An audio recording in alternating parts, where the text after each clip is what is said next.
2 times 8 is 16.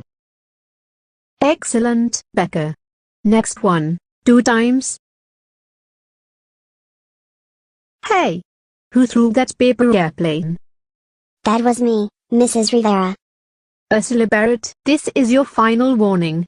You do not throw paper airplanes in class. That's very naughty, distracting, and it's very painful. You could hurt someone in the face, or poke someone in the eye. If your last chance is gone, I will give you detention after school.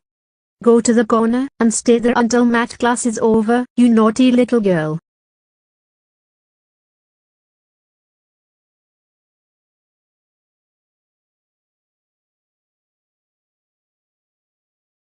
That naughty girl. How dare she leave the classroom?